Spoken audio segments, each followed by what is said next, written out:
Assalamualaikum warahmatullahi wabarakatuh. Yang terhormat Bapak Nasruddin Syam, SKM MKes, selaku dosen pengampu mata kuliah Analisis Kualitas Lingkungan, dan teman-teman yang saya banggakan.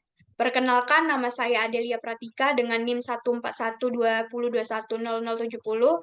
Di sini saya akan memaparkan hasil literatur review saya yang berjudul Kualitas Lingkungan Udara Parameter Fisika Suhu Panas dengan Gangguan Kesehatan. Udara merupakan sumber yang tidak terbatas dan sumber daya milik bersama, yang mempengaruhi kehidupan manusia serta makhluk hidup lainnya. Pemeliharaan terhadap fungsi udara harus dilakukan demi menjaga kesehatan dan kesejahteraan manusia serta melindungi makhluk hidup lainnya. Pencemaran udara diartikan dengan turunnya kualitas udara sehingga udara mengalami penurunan mutu dalam penggunaannya dan akhirnya tidak dapat dipergunakan lagi sebagaimana mestinya sesuai dengan fungsinya.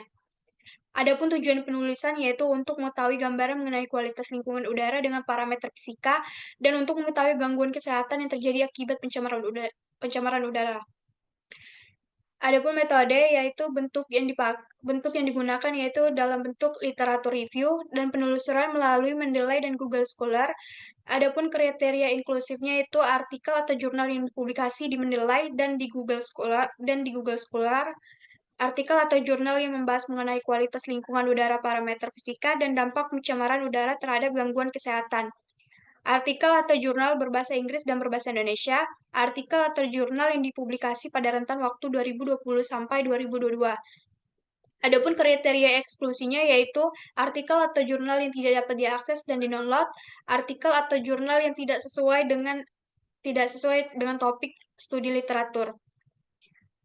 Hasil. Berdasarkan hasil penelusuran penggunaan kata kunci Air Quality Physical Parameters for Human Health di Google Scholar, ditemukan hasil 16.800, sedangkan hasil penelusuran di Mendeley didapatkan hasil 95. Kemudian dilakukan screening sesuai kriteria yang telah dibuat sehingga menghasilkan 6 jurnal yang sesuai dengan kriteria inklusi dan eksklusi. Dari ke-6 artikel, 3 diantaranya terdapat penjelasan terkait kualitas lingkungan udara, sedangkan sisanya membahas lebih spesifik terkait dampak pencemaran udara terhadap kesehatan. Berikut ini jurnal yang akan di-review. Udara merupakan kebutuhan yang paling utama dalam keberlangsungan hidup semua makhluk hidup, terutama pada manusia. Perubahan kualitas udara ambien jangka pendek dan jangka panjang berkorelasi dengan peningkatan mortalitas dan morbiditas di antara orang dewasa dan anak-anak. Tinjauan sistematis baru-baru ini menunjukkan bahwa peningkatan kualitas udara adalah efek terkuat bahwa tanaman dalam ruangan menggunakan parameter fisika, diikuti dengan peningkatan kelembapan dan penurunan suhu.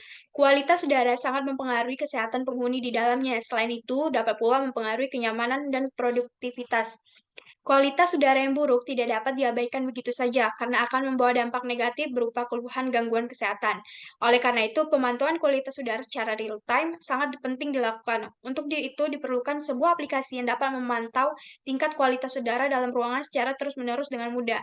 Banyak penelitian telah mengeksplorasi pengaruh tanaman dalam ruangan terhadap parameter fisika, khususnya kualitas udara. Selanjutnya, parameter fisika lingkungan seperti kualitas udara, suhu, dan kelembapan juga harus mempengaruhi persepsi manusia, yaitu pembahasan pencemaran tanah dan gangguan kesehatan. Pencemaran udara adalah zat-zat berbahaya akibat fenomena alam atau kegiatan antropogenik di lingkungan yang dapat menimbulkan akibat yang merugikan kesehatan manusia apabila terpapar.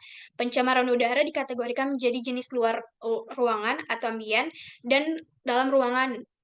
Menurut Organisasi Kesehatan Dunia (WHO), 9 dari 10 orang menghirup udara yang tercemar, yang menyebabkan jutaan kematian setiap tahun. Pertumbuhan penduduk, perkembangan transportasi, polusi udara, dan polusi suara, dan polusi air merupakan jenis pencemaran utama yang berbahaya bagi kesehatan manusia dan lingkungan. Pengaruh pencemar udara terhadap makhluk hidup tidak hanya terbatas pada kesehatan manusia dan hewan, tetapi juga mencakup seluruh lingkungan. Itu dia presentasi dan paparan dari literatur review saya. Mohon maaf apabila ada kekurangan. Wassalamualaikum warahmatullahi wabarakatuh.